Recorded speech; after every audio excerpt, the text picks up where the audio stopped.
ये स्टोरी है हमारे एमसी एक समनर की, जो लेवल 1 रुकी होने के बावजूद हायर लेवल वालों को आसानी से हरा देता है। और वो इतना स्ट्रॉन्ग कैसे बना, आइए चलिए देखते हैं उसकी इस जर्नी को। एपिसोड की स्टार्टिंग में हमें immortal world black sand town क्रेवल डेजर्ट को दिखाया जाता है। वहाँ पर हम देखते हैं कुछ लोग किसी से तो बच के भाग रहे होते हैं, और वो जिनसे बच के भाग रहे थे वो थे डेजर्ट घोस्ट वुल्फ, जिनकी लेवल 3 HP 80 अटैक 20 डिफेंस 3 और स्किल बाय थी। और ऐसे ही उन तीनों के पीछे 4 वुल्फ पड़े थे और वो उन्हीं से बच के भाग रहे थे। तभी हमें इन तीनों को दिखाया जाता है। ये तीनों लड़कियां होती है, जिसमें से येलो हेयर वाली क्लैरिक, पिंक हेयर वाली मेज और पर्पल हेयर वाली वॉरियर। और ये तीनों ही 3 लेवल पे होती है। क्लैरिक कल चिल्लाते हुए बोल रही थी, हम कितने अनलकी है, हम तो बस एक लेवल 1 के सैंड स्कॉर्पियन के पीछे गए थे और पता नहीं ये लेवल 3 के वुल्फ्स कहाँ से आ गए। और वो अपने लीडर यानी कि वॉरियर लड़की से बोलती है, लीडर अब हम क्या करेंगे। तभी उनकी लीडर सामने की तरफ इशारा करते हुए उनसे बोलती है, बस थोड़ी ही दूर और वहाँ कुछ दूरी पर सैंडस्टोन ट्रीज है। डेजर्ट घोस्ट वुल्फ उनके ऊपर नहीं चढ़ सकते। अगर हम उन ट्रीज के ऊपर चढ़ जाए तो शायद हमारे पास चांस होगा कि हम सरवाइव कर पाए। और वो मन में सोचती है, लेकिन उसकी मन की बात अभी छोड़ो, पॉइंट ये है कि ये क्यूट कितनी है भाई, वो मन में सोचती है। Damn it, desert ghost wolf nature से ही सेवेज है। एक बार उनकी नजर उनके टारगेट पे पड़ गई तो वो इतनी आसानी से गिव अप नहीं करते। हम लास्ट फाइट में ही इंजर्ड हो गए थे, हमारे पास ब्लैक मेटल गियर के सिर्फ 2 पीस है और वो भी डैमेज हो गए। क्या हम आज यहीं पर ही मरने वाले हैं। और तभी जो मैज गर्ल होती है वो दौड़ते दौड़ते गिर जाती है। ये देखकर वो दोनों लड़कियां घबरा जाती है और पीछे पलटते हुए चिल्लाते हुए बोलती है, जियाओ ही। और तभी जियाओ ही पर वो वुल्फ अटैक कर देते हैं। और ये महसूस करते हुए वो पीछे देखती है और पूरी तरह से घबरा जाती है। और वो सोच रही थी कि क्या यही मेरा अंत है, लेकिन मानव वाले इतनी क्यूट लड़की को इतनी आसानी से कैसे मरने देते हैं। तभी एक अटैक आके उस वुल्फ में लगता है और वो वुल्फ वहीं खत्म। हम देखते हैं उसके गले में एक सोडा के लगती है। तभी हम देखते हैं हुडी वाला बंदा जियाओही के सामने आके खड़ा हो जाता है। हैरान होते हुए जियाओही भी सोच रही थी, इसने मुझे बचा लिया। और वो चेक करती है कि ये बंदा तो सिर्फ लेवल 1 पर ही है, जो देखकर वो भी हैरान हो जाती है। तभी वो बंदा यानी कि अपना एमसी अपनी हुडी को उतारता है और हमें उसका सीरियस फेस दिखाया जाता है, जहाँ पर उसके सामने और भी वुल्फ खड़े थे। उन वुल्फ्स को देखते हुए अपना एमसी बोलता है, लेवल 3 के मॉन्स्टर इतने भी स्ट्रॉन्ग नहीं होते हैं, देख रहे हो तुम लोग उधर लेवल 3 की 3 लड़कियों को इन लेवल 3 के मॉन्स्टर से फाइट करने में उनकी हालत खराब हो रही थी। और ये बंदा लेवल 1 होके बोल रहा है कि लेवल 3 के मॉन्स्टर इतने भी स्ट्रॉन्ग नहीं होते। तब ये वुल्फ्स भी उस पर अटैक कर देते हैं और अपना एमसी अपनी स्वॉर्ड को तैयार करता है और ओरा फार्मिंग करने के लिए उनकी तरफ आगे बढ़ जाता है। इधर वुल्फ भी उसके पास पहुंच गए थे और तभी खच खच खच सारे वुल्फ एक ही बार में खत्म। ये देखकर वो तीनों लड़कियां भी पूरी तरह से हैरान हो जाती है। एमसी का मोटो है ओरा फार्मिंग रुकनी नहीं चाहिए, इसीलिए वो कूल अंदाज में अपनी स्वॉर्ड को नीचे करते हुए वहाँ पर खड़ा हो जाता है। हैरान होते हुए वो लीडर सोच रही थी, इसने 4 डेजर्ट घोस्ट वुल्फ को बस एक न्यूबी शॉट से मार दिया। तभी जियाओ सामने की तरफ हैरानी के साथ इशारा करते हुए बोलती है, शिट उधर देखो। और हमें भी दिखाया जाता है कि उनके सामने डेजर्ट घोस्ट वुल्फ की पूरी टोली आ जाती है। हैरान होते हुए वो सोच रहे थे, ये तो वुल्फ का पूरा झुंड है। क्लैरिक लड़की हैरान होते हुए बोलती है, आखिर ये कैसे हो गया, ये सारे वुल्फ अचानक से कहाँ से आ गए। जियाओ बोलती है, शायद ऐसा इसलिए क्योंकि इन्होंने अपने मरे हुए साथी के ब्लड को सूंघ लिया होगा। तभी हमारी क्यूटी वहाँ से भागते हुए सभी से बोलती है, भागो, ये तो पूरा झुंड है जो एक इंटायर रुकी विलेज को खत्म करने के लिए काफी है। और अपने एमसी से बोलती है, मैं मजाक नहीं कर रही, ये तुम्हें टुकड़ों में बांट देंगे। तभी अपना एमसी स्वैग मारते हुए बोलता है, क्या सच में। और वो अपनी स्किल का यूज करता है। उसके सामने कुछ कार्ड समन होते हैं जिनके ऊपर स्केलेटन वॉरियर्स प्रिंट थे और सिस्टम द्वारा उसे बताया जाता है, प्लेयर लिन युआन, यानी अपने एमसी का नाम लिन है। क्या वो स्केलेटन वॉरियर्स को समन करना चाहता है, और वो करना भी क्यों नहीं चाहे, वो कंफर्म बोल देता है और उन कार्ड्स को फेंक देता है। उन कार्ड्स के जमीन को टच करते ही वहाँ पर एक फॉर्मेशन अपीयर होती है जिसमें से स्केलेटन वॉरियर्स अपीयर होते हैं। हमें उन स्केलेटन वॉरियर्स को दिखाया जाता है जो कि लेवल 3 HP 100 अटैक 35 और डिफेंस 5, जिनकी स्किल बिहेडिंग। और ये देखते साथ वो वुल्फ भी उन पर अटैक कर देते हैं। अपना एमसी ओरा फार्मिंग करते हुए बोलता है, चलो देखते हैं कौन टुकड़ों में बढ़ता है। और इसी के साथ अपने स्केलेटन वॉरियर के साथ में उन वुल्फ्स पर अटैक कर देता है और खेल खत्म। यहाँ से सीन 15 मिनट बाद शिफ्ट होता है, जहाँ पर अपना एमसी वुल्फ में से अपनी स्वॉर्ड को बाहर निकालता है। और इस फाइट से उसको बहुत सारे आइटम मिले थे, जिसमें उसे 16 डेजर्ट घोस्ट वुल्फ को मारने पर 160 XP, 16 टीथ, 16 हाइट्स, 16 क्लॉज, ये सारी चीजें मिली थी। फिर अपना एमसी उन वुल्फ्स की सोल्स को एब्जॉर्ब कर लेता है। हैरान होते हुए वो क्लैरिक बोलती है, लीडर क्या मैं दिन में सपना देख रही हूँ, इसने अकेले ही 12 डेजर्ट घोस्ट वुल्फ वुल्फ के झुंड को मार दिया। तभी जियाओ ही एमसी के पास जाते हुए उससे बोलती है, क्या मैं आपसे पूछ सकती हूँ कि क्या आप मेज हो, और जो आपने अभी स्किल यूज करी थी क्या वो समनिंग स्किल है? मैं भी एक मेज हूँ, लेकिन मैंने कभी भी आपने जिस स्किल को यूज करा है वैसी स्किल नहीं देखी। तभी अपना एमसी उससे बोलता है, किसने कहा कि मैं मेज हूँ? हैरान होते हुए जियाओ ये बोलती है, तो फिर आप? तभी अपना एमसी मुस्कुराता है और हमें बताता है, मेरे पास है SSS टियर फॉरबिडन क्लास, और हमें उसके स्टेट्स को दिखाए जाते हैं जहाँ पर उसका नाम लिन युआन है, अब लेवल 2 हो चुकी है, क्लास नेक्रोमेंसर, टैलेंट डार्क समन, हेल्स कैट, और फिर वो हमें बताता है, मेरा नाम लिन युआन है, मैं ब्लू प्लेनेट से हूँ और मैं एक रिनकार्नेटर हूँ। 3 साल पहले ब्लू प्लेनेट के पास में सडनली एक मिस्टीरियस जाइंट प्लेनेट अपीयर हो गया जिसका नाम मैजिक प्लेनेट था। उसे साइंटिस्ट ऑब्जर्व कर रहे थे और 3 महीने पहले एक मिस्टीरियस कंपनी ने एक वर्चुअल रियलिटी गेम को अनाउंस करा जिसका नाम इमोर्टल वर्ल्ड था और पूरे वर्ल्ड को शॉक कर दिया। उन गॉगल्स को पहनकर जिसे उन्होंने डेवलप किया था उसको पहन के इमोर्टल वर्ल्ड में एंटर करने के बाद ह्यूमंस को अलग अलग कैटेगरी में डिफरेंट कर दिया जाता है। लेवल अप करके वो मॉन्स्टर्स से फाइट करने के लिए एबिलिटीज को गेन करते हैं। पहले तो लोगों ने जरा भी केयर नहीं किया था, वो तो सोच रहे थे कि ये सिर्फ एक गेम है, जब तक कि कुछ लोग रियल वर्ल्ड में सेम एबिलिटी पाने नहीं लग गए। उन पीपल्स को चूजन वन कहा गया। उस पॉइंट से कुछ कल्ट के लोगों के झुंड वर्चुअल वर्ल्ड से रियल वर्ल्ड में आने लगे जो खुद को इविल स्टार गॉड बिलीवर्स के नाम से कहते थे और लोगों को मारने लगे। मेरे पेरेंट्स भी इस कैटेस्ट्रॉफी में मारे गए। ह्यूमंस ने सभी पावर्स को गैदर करा और उनसे फाइट बैक करी, लेकिन अंत में उन कल्ट के लोगों के द्वारा हारे गए और मैं फाइनल बैटल में मारा गया। लेकिन मैंने ये एक्सपेक्ट नहीं करा था जब मैं इस इमोर्टल वर्ल्ड गेम में लॉग इन करूंगा उसके ठीक 1 घंटे पहले ही मैं टाइम में वापस रिइनकार्नेट हो जाऊंगा। और इधर हम देखते हैं इससे हमारा एमसी बहुत ज्यादा शौक होता है और वो आगे हमें बताता है, और साथ ही इस बार सिस्टम ने मुझे SSS tier forbidden class necromancer दी और उसके पास 2 टैलेंट होते हैं, डार्क समनर और हेलगेट। और प्रेजेंट में हम देखते हैं अपना एमसी एक वुल्फ के पास में बैठा होता है और वो उस वुल्फ की तरफ अपना हाथ आगे बढ़ाता है। तभी वहाँ पर एक डार्क ग्रीन कलर का ऑरा आ जाता है और ऐसा सभी वुल्फ्स के ऊपर होता है। सिस्टम द्वारा उसको बताया जाता है, क्या आप डेजर्ट घोस्ट वुल्फ की कॉप्स के ऊपर डार्क समन स्किल का यूज करना चाहते हैं? अपना एमसी भी हाँ बोल देता है और इसी के साथ हम देखते हैं वो वुल्फ जाग जाते हैं। फिर हमारा एमसी बोलता है, इस क्लास की स्पेशल ट्रेड ये मुझे एक वॉरियर की तरह फिजिक देती है, लेकिन फिर भी मेरे पास यह एबिलिटी है डार्क समन को यूज करने की, जो कि मॉन्स्टर्स की लाशों को ज़ोंबी में तब्दील करके मेरे लिए फाइट करवाती है। ये ज़ोंबी फाइट मॉन्स्टर न सिर्फ उनकी प्रीवियस लेवल्स और स्किल्स को इनहेरिट करती है बल्कि वो एक और नई स्किल को भी ऑब्टेन करते हैं, बॉडी ऑफ डेथ, जिससे वो बहुत सारे नेगेटिव इफेक्ट से इम्यून रहते हैं। और जैसा कि मेरा दूसरा टैलेंट है हेल्थ कैट, तो इसका मोटा मोटा मतलब यही समझ लो कि ये मॉन्स्टर को रखने के लिए काम में आती है। और जैसे अपने एमसी का लेवल बढ़ती जाएगा इसकी स्टोरेज भी बढ़ती जाएगी। इसका मतलब है कि अगर एमसी का लेवल बढ़ेगा, और अगर दूसरे शब्दों में कहूँ तो अगर अपने एमसी का लेवल बहुत ज्यादा होगा तो उसके पास एक अनस्टॉपेबल आर्मी ऑफ डेथ होगी। अपनी क्यूटी अपने एमसी से बोलती है, तुमने मरे हुए मॉन्स्टर्स को ज़ोंबीज में रिवाइव कर दिया, आखिर तुम हो कौन? लेकिन उसकी इस बात को अपना एमसी ऐसे इग्नोर कर देता है जैसे कि तुम्हारी क्रश तुम्हें इग्नोर कर देती है। और वो उनसे बोलता है, उधर देखो ये ऑलमोस्ट आ ही गया है। ऊपर एक सिस्टम का नोटिफिकेशन होता है जिसमें लिखा होता है, world boss giant dead wolf gravel desert में आ रहा है। तभी वहाँ जोरदार बिजली कड़कती है और स्पेस में एक क्रैक ओपन होता है जिसमें से 2 हुकार आंखों को हमें दिखाया जाता है, जिन आंखों को देखकर वहाँ पर मौजूद लोग घबराते हुए बोलते हैं, जायंट डेड वुल्फ आ रहा है। और वो भागते हुए बोल रहे होते हैं, मैंने गेम की ऑफिशियल वेबसाइट पे देखा था कि इस मॉन्स्टर की अटैक रेंज 50 मीटर्स की है। ये अच्छा होगा अगर हम जितनी दूर जा सके उतनी दूर चले जाए। तभी हमें लोगों को भागते हुए दिखाया जाता है और अगले ही पल वो सभी लोग खत्म, जो देखकर वो दोनों लोग हैरान हो जाते हैं। हमें उस जायंट डेड वुल्फ को दिखाया जाता है जो कि लोगों को पेडिग्री समझकर उन्हें चबा रहा था। और इस मॉन्स्टर की लेवल 6, HP 2400, अटैक 360, डिफेंस 48 और skill howl, heart of the giant, death claw, ये 3 स्किल होती है। दूसरी ओर हम 3 बंदों को देखते हैं जिसमें से एक चोमू को पता नहीं क्या होता है कि वो उस मॉन्स्टर को अकेले मारने जा रहा था, लेकिन तभी उसके भाई उसको रोकते हुए उसे बोलते हैं, अरे भाई तू नहीं मार सकता, तू पागल हो गया है क्या?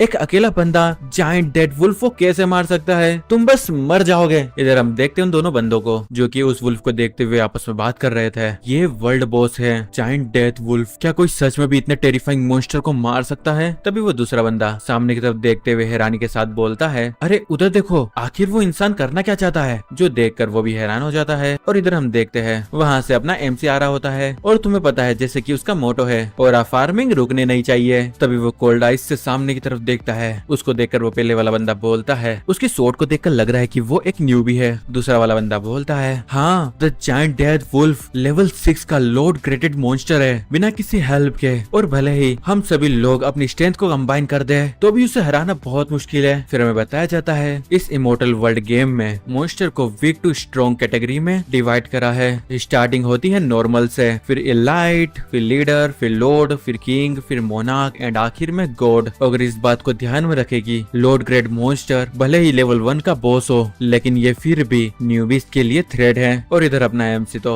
उस लॉर्ड लेवल 6 के मॉन्स्टर के सामने अकेला खड़ा है। तभी वो बंदा अपने एमसी को इशारा करते हुए बोलता है, ओए क्या तू पागल है, जल्दी से वहाँ से भाग नहीं तो तू मर जाएगा। उस मॉन्स्टर को देखते हुए अपना एमसी बोलता है, हाँ, लेवल 6 का वर्ल्ड मॉन्स्टर, अगर मैं तुम्हारी तरफ देखूं तो तुम कुछ भी नहीं हो। और शायद इस बात से उस मॉन्स्टर को गुस्सा आ जाता है। वो अपनी स्किल हाउल को एक्टिवेट करता है जिसको डॉज करते हुए अपना एमसी पीछे आ जाता है। तभी वो बॉस अपनी सेकंड स्किल डेथ क्लो को यूज करता है। अपना एमसी उसकी तरफ देखता है और सोचता है, मुझे मेरी प्रीवियस लाइफ से याद है, ये लेवल 6 जायंट डेथ वुल्फ भले ही एन्चेंटमेंट के साथ बॉस एबिलिटी हो, इसके पास सिर्फ 3400 एचपी है और 510 अटैक है। ग्रेवल डेजर्ट में जो एडवेंचरस है उन सभी में सबसे हाईएस्ट लेवल भी 3 है। बिना किसी टीम के इसको हराना बहुत ज्यादा मुश्किल है। अगर मैं पुरानी बात को सोचूं तो मैं एक ग्रुप के साथ में इससे लड़ते हुए ऑलमोस्ट मारा ही गया था, लेकिन अब मैं रिनकार्नेटेड हूँ। मैंने पिछली बार काउंटलेस बैटल लड़े जिसमें मैं मौत को छुप के टक्क से वापिस आया हूँ। मैं पहले जो था अब वो नहीं हूँ। और इसी के साथ वो क्लो अटैक अपने एमसी के पास से पहुंच गया था और वो क्लो जैसे ही जमीन पर लगता है वहाँ के चिथड़े उड़ जाते हैं। बट टाइमली अपने एमसी ने उसको डॉज कर लिया था जिसकी स्पीड को देखकर वो बंदा भी हैरान हो जाता है। तभी वो बॉस मॉन्स्टर अपने बेजर्क मोड में चले जाता है जो देखकर अपना एमसी स्माइल देता है और अपने हाथ को जमीन पर रखता है और हेलगेट को समन करता है जिस हेलगेट की साइज उस मॉन्स्टर से भी बड़ी थी जो देखकर वो भी हैरान हो जाता है। तभी हेलगेट खुलता है और अपना एमसी बोलता है, जाओ मेरी आर्मी ऑफ डेथ। और इसी के साथ उस गेट में से बहुत सारे वुल्फ्स निकलते हैं जो देखकर वो सभी बंदे भी हैरानी के साथ बोलते हैं, क्या इतना बड़ा दरवाजा, ये सभी तो ज़ॉम्बीज़ है लेकिन देखने में तो डेजर्ट घोस्ट वुल्फ लग रहे हैं। वो पहले वाला बंदा बोलता है, क्या डेजर्ट घोस्ट वुल्फ्स? आखिर उसने इतने सारे लेवल 3 के डेजर्ट घोस्ट वुल्फ को ज़ॉम्बी में कैसे बनाया? अपने मॉन्स्टर्स के साथ में आगे बढ़ते हुए अपना एमसी सोचता है, मैंने रास्ते में आने वाले सभी मॉन्स्टर्स को मार दिया जिस कारण मैं लेवल 3 पर पहुंच गया। हेलगेट की स्टोरेज कैपेसिटी इंक्रीज होके 3 पर पहुंच गई। मैं थोड़ा लेट हूँ लेकिन लेवल अप करना वर्थ इट होगा। अगर इस गेम के मैकेनिज्म को ध्यान में रखे, जब समनर अपने समन से ज्यादा स्ट्रॉन्ग होगा तो मॉन्स्टर समनर को पहले टारगेट करेगा, ना कि समन्ड मॉन्स्टर्स को। और चूंकि वुल्फ्स का लेवल अपने एमसी से ज्यादा था तो बॉस मॉन्स्टर उन्हीं पर अटैक कर रहा था, ना कि अपने एमसी पर। और ऐसे ही उन सभी के बीच में फाइट चल रही होती है। सही मौका देखकर अपना एमसी भी उस पर अटैक कर देता है और सोचता है, इस मैकेनिज्म का यूज करते हुए जब बॉस मॉन्स्टर समन मॉन्स्टर पर अटैक करेगा तो मैं उसे बीच में ही रोक सकता हूँ। और ऐसे ही उन सभी के बीच में फाइट चल रही थी। अपना एमसी अपने वुल्फ्स को उस पर अटैक करने के लिए आगे भेजता है और जैसे ही वो उन पर अटैक करने वाला था तभी अपने एमसी उसका अटैक को रोक लेता है जिससे उसका ध्यान अपने एमसी पर आ जाता है। लेकिन तभी वो अपने वुल्फ से अटैक करवाता है और यही साइकिल रिपीट होती है और ऐसा ही कुछ देर तक चलता रहता है जिस वजह से उस बॉस मॉन्स्टर की एचपी लो हो जाती है और वो जमीन पर गिर जाता है और अपना एमसी उसकी तरफ आगे बढ़ रहा था। हम देखते हैं उस बॉस मॉन्स्टर की एचपी सिर्फ 10 बची थी। अपना एमसी उसकी तरफ देखता है लेकिन पता नहीं कुछ चोमू लोगों उस पर अटैक कर देते हैं ये कहते हुए कि चलो अब इसे मार देते हैं और वर्ल्ड बॉस का ट्रेजर हमारा होगा। इसकी ज़ॉम्बी आर्मी पूरी तरह से मिट चुकी है, चलो मार दो इसे। अगर तुम सोच रहे हो कि तुम बहुत ज्यादा डम हो तो एक बार इन तीनों बंदों को याद कर लेना। अपना एमसी उनकी तरफ देखता है और जो पहले वाला बंदा था वो अपने एमसी से बोलता है, अपने पीछे देखो। अरे भाई तेरे कहने की कोई जरूरत भी नहीं थी। अपना एमसी पीछे पलटता है और एक ही स्लैश मारता है और एक ही में उनका काम खत्म। ओरा फार्मिंग करते हुए अपना एमसी बोलता है, तुम लोग खुद को कुछ ज्यादा ही समझ रहे थे। हैरान होते हुए वो पहले वाले बंदे बोल रहे थे, इंस्टा किल, उसने बस एक ही स्लैश में उन तीनों बंदों को मार दिया। और फिर वो बॉस मॉन्स्टर की तरफ देखता है और एक स्लैश उसकी तरफ तरफ करता है और क्रिटिकल हिट। इसी के साथ वर्ल्ड बॉस उसकी एचपी 0 हो जाती है और वो मर जाता है, जिस वजह से एमसी को 480 एक्सपी मिलता है और एक सोल जेम मिलता है। आगे बढ़ते हुए अपना एमसी सोच रहा था, मैं ये सोच रहा हूँ कि आखिर इस वर्ल्ड के पहले बॉस मॉन्स्टर को मारने पर मुझे क्या रिवॉर्ड मिलेगा। तभी उसे एक चेस्ट और सोल जेम मिलता है। सोल जेम के बारे में बताया जाता है, इसका इफेक्ट है कि ये सोल पावर को कंटेन करता है। कुछ certain number of soul gem को कलेक्ट करने के बाद तुम इसके बदले लेजेंडरी इक्विपमेंट्स को एक्सचेंज कर सकते हो। उसको देखते हुए वो सोचता है, लेवल 60 पर पहुंचने के बाद प्लेयर्स को इटर्नल काउंसिल में जाना पड़ता है, जहाँ पर एल्व्स रहते हैं, ताकि प्लेयर अपना लेवल अप कर पाए। लेकिन ये बहुत जल्दी हो रहा है। हालांकि ये जेम लेजेंडरी इक्विपमेंट को ऑब्टेन करने का सबसे इजीएस्ट वे है। फिर हमें बताया जाता है इक्विपमेंट को लो टू हाई कैटेगरी में डिवाइड करा है। स्टार्टिंग होती है ब्लैक, फिर ब्लैक आयरन, फिर ब्रॉन्ज, फिर silver, then gold, then dark gold, then epic, फिर लेजेंडरी और आखिर में मिथिकल। रूकी प्लेयर के पास में यूजुअली ब्लैक रैंक के इक्विपमेंट होते हैं और रेयरली ही ब्लैक आयरन के इक्विपमेंट मिलते हैं। 2 घंटे पहले मेरे प्रीवियस लाइफ के एक्सपीरियंस के साथ मैं 2 स्केलेटन वॉरियर को लूर करते हुए light rank black sand lizard के टेरिटरी में ले गया और मुझे ब्रॉन्ज चेस्ट को ओपन करने का मौका मिला, जिसे वो गार्ड कर रहे थे, यानी कि जिसे वो लिजर्ड मैन गार्ड कर रहे थे। और अपना एमसी स्केलेटन को वहां पर भेज दिया, जिससे वो वहां पर और अपने एमसी ने उनकी चेस्ट लूट ली। चेस्ट में से उसे एक ब्लैक लिजर्ड रोब, जो कि एक ब्रॉन्ज रैंक का इक्विपमेंट है, वो मिल गया। तभी सिस्टम द्वारा अपने एमसी को बताया जाता है, तुम वर्ल्ड बॉस को मारने वाले पहले प्लेयर हो, इसलिए तुम्हें टाइटल दिया जाता है हंटर। फिर हमें हंटर टाइटल के बारे में बताया जाता है। इस टाइटल को इक्विप करने के बाद में जो अटैक पावर है वो 10% से इंक्रीज हो जाएगी। Critical attack chance, spell damage, ये सब भी 10% से इंक्रीज हो जाएंगे। इधर ये सब देखते हुए अपना एमसी सोच रहा था, इस वर्ल्ड में डिफरेंट टाइटल्स डिफरेंट एट्रीब्यूट्स को ऐड करते हैं या प्लेयर्स के लिए स्पेशल स्टेटस को ऐड करते हैं। इस हंटर टाइटल का जो बोनस इफेक्ट है वो बहुत अच्छा है। और दूसरी तरफ उसे एक सिल्वर चेस्ट भी मिलती है, जिस चेस्ट में से उसे silver moon sword, silver rank का वेपन, आई ऑफ डेथ, ये भी सिल्वर रैंक का, रिकवरी पोशन, स्किल स्क्रोल, मॉन्स्टर एसेंस, ये सारी चीजें मिले हैं। ये सब देखकर अपना एमसी भी खुश होते हुए सोचता है, वाह वाह, मेरी तो लॉटरी लग गई। मैंने सोचा नहीं था कि पहले बॉस मॉन्स्टर को मारने पर मुझे इतने सारे रिवॉर्ड मिलेंगे। और इन सभी चीजों के मिलने के बाद साथ ही उस बॉस मॉन्स्टर से मिली हुई एचपी से अपने एमसी लेवल 3 से डायरेक्ट लेवल 4 पर पहुंच गया। हर level up 5 free attribute point देता है, जिसे अपना एमसी 3 पॉइंट माइंड पर और 2 पॉइंट स्ट्रेंथ पर लगा देता है। इसी के साथ उसकी सिस्टम विंडो में स्ट्रेंथ 10, फिजिक 10, एजिलिटी 25, माइंड 35 तक पहुंच जाता है। और वो सोचता है, वेरी गुड, इस लेवल अप के बाद मेरे एट्रीब्यूट इस ग्रेवल डेजर्ट में जो भी प्लेयर मौजूद है उन सभी से ज्यादा हो गए हैं। और तभी वो ध्यान देता है कि हेल गेट में उसका एक भी मॉन्स्टर नहीं है, क्योंकि उसने सभी मॉन्स्टर्स को इस बॉस मॉन्स्टर से लड़ने के लिए सेक्रीफाइस कर दिया है। लेकिन उसे इस बात का कोई भी गम नहीं होता, क्योंकि सेक्रीफाइस करने के बावजूद भी उसे जो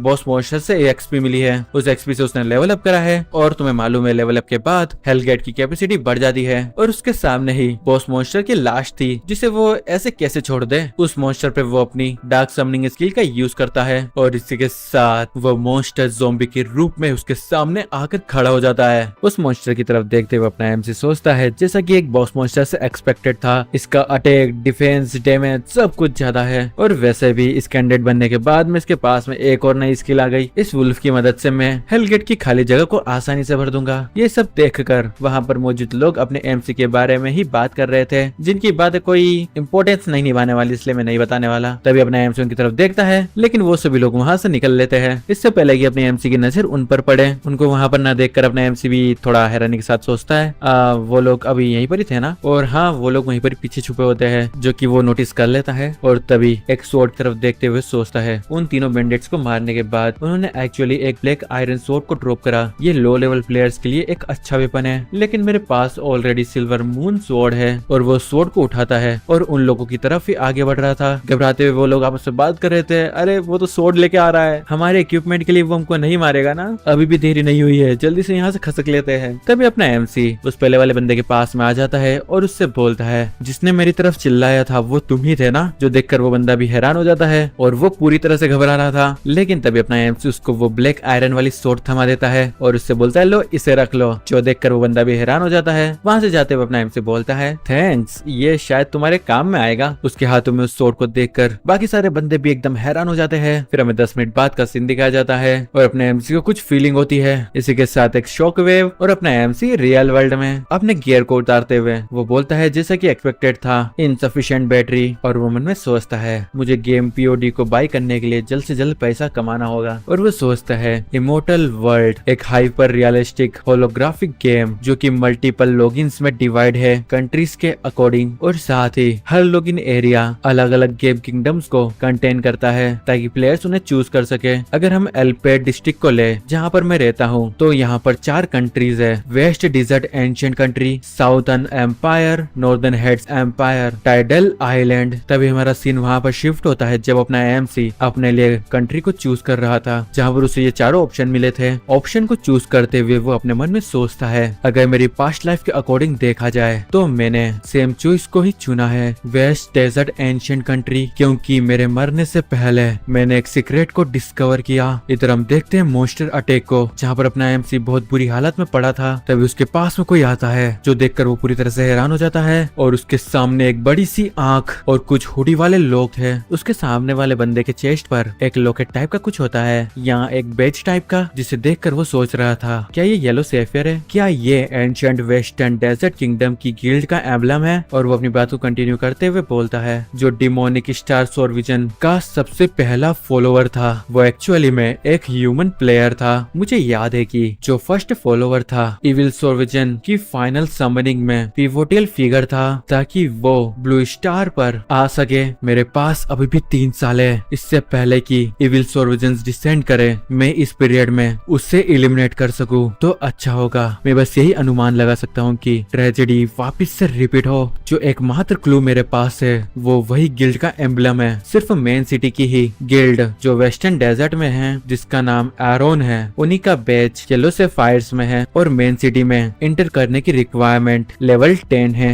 अगर मुझे उस चूहे की ट्रू आइडेंटिटी को निकालना है तो मुझे जल्द ही अपने लेवल को अप करना होगा। और वो अपने हाथ में स्किल कार्ड को ओपन करता है और तुमने ये बात नोटिस करी कि अपना एमसी अभी रियल वर्ल्ड में है ना कि गेम में, तो भी वो अपनी पावर्स का रियल वर्ल्ड में यूज कर पा रहा है। जो देखकर वो भी थोड़ा हैरान होते हुए सोचता है क्या मैंने सच में स्केलेटन कार्ड को समन करा। और वो फिर अपनी मुट्ठी को बंद करते हुए सोचता है इटर्नल वर्ल्ड की कुछ प्लेयर्स जब वो गेम में एंटर करते हैं तभी से वो अपनी पावर्स को रियल वर्ल्ड में ला सकते हैं और उन्हें यूज कर सकते हैं। और उन लोगों को कहा जाता है द चूजन। दूसरे शब्दों में चूजन को चिल्ड्रन ऑफ फेट भी कहा जाता है। हर चूजन एक पावरफुल हिडन प्रोफेशन और एक्सट्रीमली हाई लक वैल्यू को पोजेस करता है और वो मेन कॉम्बैट फोर्स थी जिन्होंने इविल सोरविजन से सामने फाइट करी। मेरी प्रीवियस लाइफ में मैं सिर्फ अपने इन गेम कैरेक्टर की ही एबिलिटी को पा पाया जब कैटास्ट्रॉफी शुरू हुई, लेकिन इस बार ये जल्दी हो गया। ऐसा लगता है कि the forbidden ability soul reaper ये सच में कोई ऑर्डिनरी नहीं है। मैं ये नहीं जानता कि इसमें और चूजन जो हिडन प्रोफेशन को पोसेस करते हैं उनमें क्या डिफरेंस है। तभी खाने का वक्त हो जाता है और अपना एमसी जाने लगता है। तभी हमें 2 लोगों को दिखाया जाता है और असल में ये अपने एमसी के पेरेंट्स हैं। अपने एमसी ने पूरी तरह से खाने को तैयार कर लिया था जो देखकर उसके फादर भी हैरान थे। खाने को सर्व करते हुए अपना एमसी बोलता है सब कुछ रेडी है, चलो खाना शुरू करते हैं। उसकी मॉम उसके फादर को खाना खिलाते हुए बोलती है लीन क्या तुमने नहीं देखा, ये युआन युआन का एक रेयर जेस्चर है, जल्दी करो और खाना शुरू करो। और वो ऐसे ही हंसी खुशी खाने लगते हैं। इधर उनको इतना खुश देखकर अपना एमसी सोच रहा था एक कॉमन इंसान किसी चीज की वैल्यू को तभी समझता है जब वो उन्हें खो देता है और यही वो कंपेंसेशन है जो चीजें मैंने मिस करी है उसके लिए। मेरी प्रीवियस लाइफ में मैं इग्नोरेंस में रहा हूँ, हर दिन एक जैसा। इधर देखते अपना एमसी पूरी तरह से गेम में ही लगा था। घर वाले उसको चिल्ला रहे थे लेकिन वो किसी की नहीं सुन रहा था। उसके फादर को शांत कराते हुए उसकी मदर बोल रही थी क्या तुम बोलना बंद कर सकते हो, नहीं तो युआन युआन गुस्सा हो जाएगा। इधर अगले ही सीन में वो अपने माता पिता को अपने सामने मरा हुआ पाता है और सोचता है जब उस डिजास्टर ने सब कुछ ले लिया मैंने तब रियलाइज करा कि मैं अपने पास्ट में कितना बेवकूफ था और वो उस टाइम बहुत ज्यादा दुखी था। इधर प्रेजेंट में अपना एमसी अपने घर वालों के साथ में खाना खाते हुए उनसे बोलता है आज संडे है ना, क्या टेन घर पे खाना खाने नहीं आएगी। उसकी मदर मुस्कुराते हुए उससे बोलती है टेन ने कहा है कि वो मॉक टेस्ट के लिए प्रिपरेशन कर रही है, तो उसने कहा है कि वो स्कूल में रिव्यू के लिए अपना खाना अपने साथ ले गई थी। ओ ठीक है, जब तुम्हारे पास समय हो तो उसे खाना दे देना। वो खाना जो अपने साथ ले जाती है वो इस ताजा स्वादिष्ट खाने जैसा नहीं होता है। और वो खाने को एंजॉय करते हुए उससे बोलती है मैंने एक्सपेक्ट नहीं किया था कि हमारा बेटा कुकिंग में इतना अच्छा होगा। अरे भाई वो इंट्रोवर्ट है, वो कुछ भी कर सकता है। अपने डेट को खाना देते हुए वो बोलता है इन फ्यूचर मैं और भी डिशेस को कुक करना सीखूंगा। ये सुनकर वो हैरान होते हैं और खुशी के मारे रोने लगते हैं। इधर हम अपने एमसी को देखते हैं जो कि फुल ऑन ट्रेनिंग कर रहा था। ट्रेनिंग करते हुए वो सोच रहा था अगर मैं अपनी पावर पर अच्छे से कंट्रोल करना चाहता हूँ तो मुझे एक स्ट्रॉन्ग फिजिक्स की जरूरत होगी। और इधर तुम उसकी फिजिक्स देख लो। और फिर वो अपने वॉच में देखता है और टाइम को देखते हुए सोचता है 50 मीटर 5.5 सेकंड में। हाँ, इतना भी बुरा नहीं है, लेकिन अभी भी इम्प्रूव करने की जरूरत है। अरे भाई तू पागल हो गया है क्या? 50 मीटर 5.5 सेकंड में, यानी कि 10 मीटर पर सेकंड, 36 किलोमीटर पर आवर। ये तो मेरी लूना की टॉप स्पीड से भी ज्यादा है भाई। थोड़ी देर बाद ही हम देखते हैं कि अपना एमसी वापस से गेम में लॉगिन कर लेता है। जब वो रास्ते में चल ही रहा था तभी उसके ऊपर कुछ पक्षियों की छाया पड़ती है। वो ऊपर की तरफ देखता है और वो बेवकूफ पक्षी होन उसकी तरफ अटैक करने के लिए आगे बढ़ रहे थे। पर जैसा कि तुम्हें मालूम है आगे क्या होता है। हाँ, शॉर्ट से लेस लगता है और वो सभी एक ही साथ खत्म। उनको मारने पर अपने एमसी को सिर्फ 15 की एक्सपी मिलती है, जिससे वो थोड़ा डिसअपॉइंट होता है। लेकिन वो उनको भी अपने ज़ॉम्बी के रूप में जगा देता है और फिर वो उन पक्षियों की मदद से बहुत सारे डेजर्ट घोस्ट वुल्फ को लूर करता है। और उन सभी को वहाँ पर देखकर वो एक बोतल निकालता है और उसे गटागट पी जाता है। उस बोतल में मॉन्स्टर का एसेंस होता है, जिसको कंज्यूम करने पर उसकी सारी एबिलिटी +10 हो जाती है, जिसके साथ वो उनको मारने के लिए आगे बढ़ जाता है। इधर वो सारे वुल्व्स भी उस पर अटैक करते हैं, लेकिन एमसी की ऑरा फार्मिंग रुकनी नहीं चाहिए। वो कुल अंदाज में उन सभी को मार देता है। तभी कुछ वुल्व्स उसके ऊपर से अटैक करते हैं, लेकिन एमसी उनको भी नहीं छोड़ता। जैसे तैसे वो सारे वुल्व्स अपने एमसी को चारों तरफ से घेर लेते हैं। और पता है अपना एमसी क्या बोलता है? अब उन इन कुत्तों के सामने नहीं नाचेगा।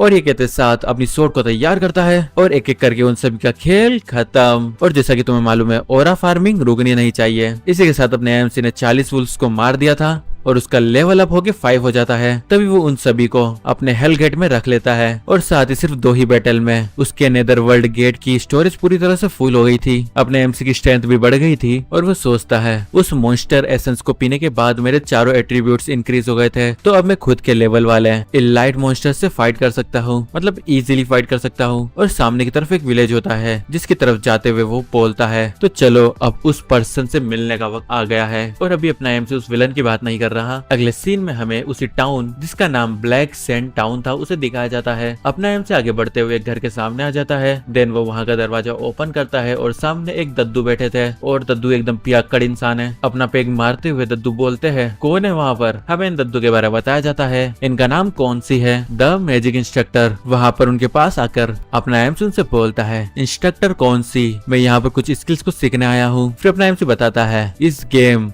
वर्ल्ड ऑफ इमोर्टलिटी, यहाँ पर स्किल्स को आमतौर पर उन बुक से प्राप्त किया जा सकता है जो कि मॉन्स्टर से लड़ने के बाद में ट्रेजर चेस्ट ड्रॉप होती है उसमें मिलते हैं। लेकिन साथ ही हर प्रोफेशन के एक खुद के इंस्ट्रक्टर भी होते हैं जो उन्हें सिखाते हैं। और मेरी पिछली लाइफ में जब मैं मैच था तो ये मेरे इंस्ट्रक्टर थे। इंस्ट्रक्टर कौन सी उससे बोलते हैं हाँ तुम्हें सिखा तो दूंगा, लेकिन मुझे उसके बदले में पैसे चाहिए जिससे मैं आधे महीने तक दिल खोलकर बिना किसी टेंशन के पी पाऊं। देख रहे हो दद्दू कितने बड़े वाले पियक्कड़ है। इधर अपना एमसी सोच रहा था ये सोल रिपर एबिलिटी जो मुझे मिली है मैं इसके बारे में ज्यादा कुछ नहीं जानता। हाँ, लेकिन इसे एक ऐसी एबिलिटी में कंसिडर किया जा सकता है जो मैजिक को यूज करती है। यदि इस टर्म्स में देखे कि इसकी फाइटिंग स्टाइल कैसी है तो ये मैजिक पर ही रिलाई करती है। लेकिन मुझे कुछ जनरल मैजिक स्किल को सीखना है जिसे मैं कॉमनली सोल रिपर के फाइटिंग स्टाइल के साथ में जब तक कि मैं उसकी स्पेशल स्किल को ऑब्टेन नहीं कर लेता तब तक यूज कर सकूं। और वो फिर इंस्ट्रक्टर कौन सी से बोलता है मुझे spirit flame skill, art of the healing और art of the concealment skills को सीखना है। और उसके हाथ में पैसे की एक पोटली होती है जिसे वो इंस्ट्रक्टर को दे देता है, जिसे देखते हुए इंस्ट्रक्टर भी बोलते हैं जब तक कि तुम्हारे पास पैसा है तो तुम मुझसे कुछ भी सीख सकते हो। और वो अपने एमसी को उन स्किल्स को सिखा देते हैं। और जैसा कि तुम्हें मालूम है कि ये एक गेम है तो स्किल डायरेक्टली मिल जाती है, उसको कोई प्रैक्टिस वगैरह नहीं करनी पड़ती। हाँ, लेकिन अगर उसकी प्रोफिशिएंसी को बढ़ाना है तो उसके लिए तुम्हें उसकी प्रैक्टिस करनी पड़ेगी, यानी कि अगर तुम्हें उसको मास्टर करना है तो तुम्हें उसे बार बार यूज करता रहना पड़ेगा। ऐसे ही अपने एमसी के पास में तीनों स्किल आ जाती है, जहाँ पर वो हमें बताता है जो स्पिरिट फ्लेम स्किल है वो अटैक पावर रेंज को इंक्रीज करती है और द हार्ट ऑफ हीलिंग उसको और उसके टीममेट्स को हील कर सकती है। और आखिर में आती है द आर्ट ऑफ कंसीलमेंट, ये क्रिटिकल मोमेंट्स पर तुम्हारे लाइफ सेवर के तौर पर काम आ सकती है। लेकिन ये सभी सिंपल स्किल्स है। अगर मुझे हायर लेवल स्किल्स को सीखना है तो मुझे और भी रिसोर्सेस प्राप्त करने होंगे। तो चलो अब लेवल अप करते हैं। अगले सीन में हम east of black sand town black sand mountain को देखते हैं, जहाँ एक माइन माइन होती है और अपना एमसी उसके सामने ही खड़ा होता है और ये माइन है कोबाल्ट माइन। हाँ, वही इंसानों जैसे भेड़िए, मतलब भेड़िए तो रहते हैं लेकिन 2 पैरों पे चलते हैं और पता नहीं उनको पिकेक्स कौन थमा के जाता है। अपना एमसी सोच रहा था कोबाल्ट ऐसे मॉन्स्टर है जो कि लेवल 5 के आसपास होते हैं और यहीं पर ही रहते हैं इन केव्स में, और अपनी सुगंध या अपनी सूंघने की एबिलिटी से अंधेरे में अपना शिकार करते हैं और उन्हें एम्बुश यानी अचानक से हमला करना पसंद होता है। और वो यूजुअली कुछ इंडिविजुअल्स या फिर 100-200 के ग्रुप में मिल सकते हैं। और अगर लेवल के तौर पर देखें तो कोबाल्ट्स सबसे सूटेबल मॉन्स्टर्स है जिनको मैं अपनी अनडेड की आर्मी का यूज करते हुए मार कर लेवल अप कर सकता हूँ। जिसके बाद वो एक नाइट विजन के पोशन को पीता है जिसे उसने किसी एनपीसी से खरीदा था। और नाइट विजन के बारे में बताने की ज्यादा जरूरत तो है नहीं क्योंकि तुम में से बहुत सारे लोग माइनक्राफ्ट खेलते होंगे और तुम्हें पता ही होगा कि नाइट विजन कैसे काम करता है। लेकिन ये वाला नाइट विजन थोड़ा सस्ता वाला था, ये सिर्फ 3 मीटर तक का ही उसको अच्छे से देखने देता है। अपने हेल गेट्स में से मॉन्स्टर्स को निकालते हुए वो सोचता है मैं इन कोबल्स का यूज कर सकता हूँ मेरी कंसीलमेंट और स्पिरिट फ्लेम स्किल की प्रोफिशिएंसी को मैक करने के लिए। और अगर मैं यहाँ पर आ ही गया हूँ तो मुझे कुछ ट्रेजर चेस्ट भी ओपन कर लेनी चाहिए, यानी उसका सीधा सीधा मतलब है कि उसे थोड़े बहुत बूस्ट अप कर देना चाहिए। इसी के साथ वो एक टॉर्च भी निकाल लेता है और बंदे ने ऑप्टिफाइन लगा रखा था तो उसकी नाइट विजन रेंज 5 से बढ़ जाती है। इधर एम से अपने वुल्फ्स के साथ में आगे बढ़ रहा था और ऐसे ही चलते चलते 15 मिनट गुजर जाते हैं। तभी सामने की तरफ अपना एम कुछ मूवमेंट्स को महसूस करता है और अपनी टॉर्च को सामने की तरफ फेंक देता है जहाँ पर कुछ कोबल्ट्स बैठे थे और वो अपने एमसी के एक वुल्फ्स को खा रहे थे। और इनकी सिस्टम विंडो में इनकी स्किल इतनी भी कुछ खास नहीं थी, जिन्हें देखकर तो अपना एमसी खुशी हो रहा था कि उसने फाइनली कोबोल्ड माइनर्स को ढूंढ लिया। इसके बाद अपना एमसी अपने वुल्फ्स के साथ में उन कोबोल्ट्स पर अटैक करने के लिए आगे बढ़ जाता है। इधर वो कोबोल्ट भी उसकी तरफ आगे बढ़ते हैं और दोनों में फाइट स्टार्ट हो जाती है। एमसी सारे कोबोल्ट्स को ऐसे काट रहा था जैसे कि तुम्हारी एक्स ने तुम्हारा काटा। उन पर अटैक करते हुए अपना एमसी सोचता है लेकिन वो छोड़ो, मैं ये बात तो बताना भूल ही गया कि तुम्हारे पास तो गर्लफ्रेंड ही नहीं है तो एक्स खाक होगी। वाह, चलो दुखी मत हो, स्टोरी सुन लो। उन कोबोल्ट्स को मारते हुए अपना एमसी सोच रहा था इन कोबोल्ट्स की कॉम्बैट पावर इतनी भी अच्छी नहीं है, बस इंपॉर्टेंट चीज ये है कि मैं इनकी पिकेक्स को डॉज कर लूं। तभी कुछ कोबोल्ट्स उस पे हमला करने के लिए उस पर जंप कर देते हैं, लेकिन तभी अपना एमसी मुस्कुराता है और अपनी एक स्किल वैनिश को यूज करता है और वहां से गायब, जो देखकर वो हैरान हो जाते हैं। तभी अपना एमसी उसके पीछे पहुंचते हुए उससे बोलता है अरे बेवकूफ, किधर देख रहा है, मैं तो यहाँ हूँ। और गेस व्हाट, अगले सीन में क्या होता है? हाँ, वो सभी खत्म। इसी के साथ एमसी ने 20 कोबोल्ड माइनर को मार दिया था और एकदम ओरा फार्मिंग करते हुए चुपचाप कूल तरीके से थोड़ी ऊंची जगह पर जाकर खड़ा हो जाता है। और अगर इसकी इस वेनिश स्किल के बारे में तुम्हें कुछ बताऊं तो ये ब्लैक आयरन लेवल की स्किल है जिससे अपना एमसी 5 सेकंड के लिए वहां से वेनिश हो जाता है और इसे वो हर 3 मिनट में यूज कर सकता है, यानी कूल डाउन इसका 3 मिनट है। इस स्किल को उसने एक बार यूज करा है तो इसको 5 एक्सपीरियंस पॉइंट मिलते हैं, जो देखकर वो सोचता है अरे मेरी वेनिश स्किल की एक्सपीरियंस इंक्रीज हो गई, वाओ। लेकिन इन सारे ऑर्डिनरी कोबोल्ट्स के जो एट्रीब्यूट है वो अभी भी बहुत कमजोर है, तो इन सभी को लेवल अप करना बहुत धीरे धीरे होगा। यानी कि इतनी देर में अपने एमसी ने उन कोबोल्ट्स को भी ज़ोंबी के तौर पर अवेकन कर दिया, यानी कोई भी अपॉर्चुनिटी छोड़ नहीं रहा है। फिर वो सभी को आगे की तरफ अटैक करने के लिए भेज देता है और बोलता है अब मुझे जल्दी से इस जगह पर लीडर को ढूंढना होगा। तभी वो लोग चलते चलते एक अजीब सी जगह पर आ जाते हैं जहाँ पर बहुत सारे रास्ते थे। तभी एमसी की नजर एक जगह पर पड़ती है जहाँ पर ऊपर चट्टान में कुछ तो लगा था और उन्हें देखकर अपने हाथ में फायर एनर्जी कलेक्ट करता है और सामने की तरफ फेंक देता है। और ये होते हैं मड स्लाइम और उस एक ही अटैक से 2 स्लाइम मर गए थे तो उसे 4 एक्सपीरियंस पॉइंट मिले। तभी हम अपने एमसी के पीछे 2 रेड आंखों को देखते हैं और वो उसकी तरफ आगे बढ़ता है उस पर अटैक करने के लिए। और ये कोई अलग सा मोटू सा कोबोल्ड होता है जिसने अपने हाथ में कांटेदार चाबुक को पकड़ रखा था। ये है कोबोल्ड ओवरसियर, एक एलाइट रैंक का monster, level 6, attack 100, health point 350, defence 10, बस यही चीजें रहती है। आगे अपना एमसी हमें बताता है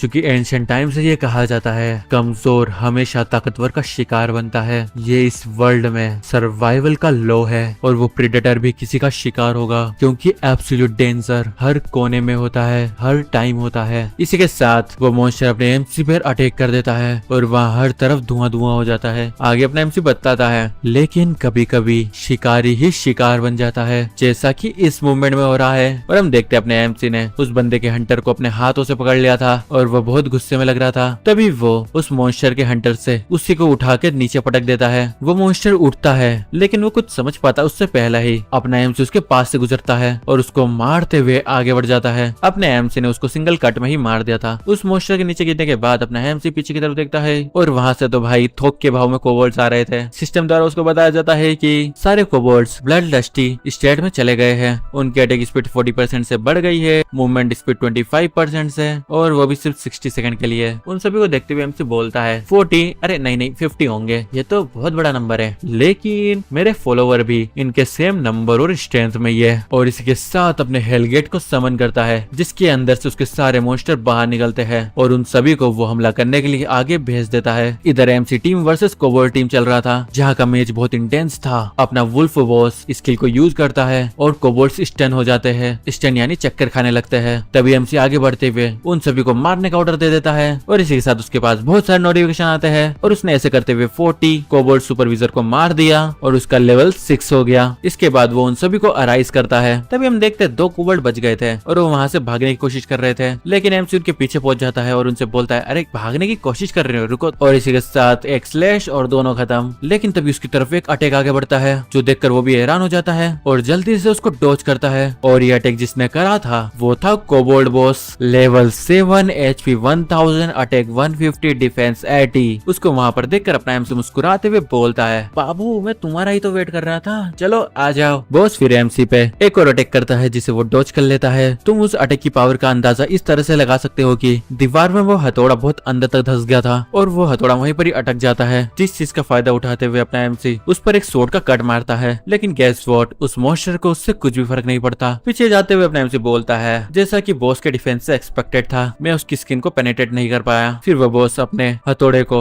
उस दीवार में से बाहर निकलता है और फटाफट उस पर अटैक कर देता है। उसकी स्पीड को देखकर वो भी थोड़ा हैरान हो जाता है और उसका हमला जमीन पर लगता है। फोर्स इतनी थी कि वहाँ की जमीन भी टूट जाती है, लेकिन अपने एमसी ने टाइमली उस अटैक को डॉज कर लिया था। फिर पीछे आते हुए वो सोच रहा था बॉस के अटैक पैटर्न इतने भी सिंपल नहीं होने वाले, भले ये इलाइट मॉन्स्टर है, लेकिन अगर मैं इसकी स्ट्रेंथ देखूं तो ये एटलीस्ट 2 या 3 गुना ज्यादा स्ट्रॉन्ग है दूसरे इलाइट मॉन्स्टर के मुकाबले। फिर वो अपनी उंगलियों में पावर को गैदर करता है और बोलता है मुझे सबसे पहले उसके और मेरे बीच में डिस्टेंस को मेंटेन करना होगा और इसी सेम टाइम में मुझे उसको डैमेज देते रहना होगा। और फिर वो जिनवू का डायलॉग बोलता है अराइज। हाँ मेरी आवाज में इतना अच्छा नहीं लग रहा है, इसलिए फालतू मजाक मत उड़ाना, नहीं तो मैं तुम्हें इमोशनल डैमेज देना शुरू कर दूंगा। और उसके सभी मॉन्स्टर्स ने उस बॉस मॉन्स्टर को चारों तरफ से घेर लिया था। इधर 2 बॉस मॉन्स्टर के बीच में फाइट हो रही थी और इसी बीच अपना एमसी बाकी सभी को भी उस पर अटैक करने के लिए बोल देता है और उसका ऑर्डर पाते साथ वो सभी उस पर अटैक कर देते हैं। और इसी बीच सभी अनडेड मॉन्स्टर अपनी अनडेड रेथ स्किल को एक्टिवेट कर देते हैं, जिससे उनकी पावर 10% से और क्रिटिकल हिट चांस 20% से बढ़ जाते हैं, जिस स्किल के कारण उस बॉस मॉन्स्टर को बहुत ज्यादा डैमेज पड़ता है। उसको उलझा हुआ देखकर एमसी उसकी तरफ धीरे धीरे आगे बढ़ता है और अपने हाथ में स्प्रिट फ्लेम मैजिक को एक्टिवेट करता है, देन उसके ऊपर थ्रो कर देता है और सोचता है अगर मुझे अच्छे से याद है तो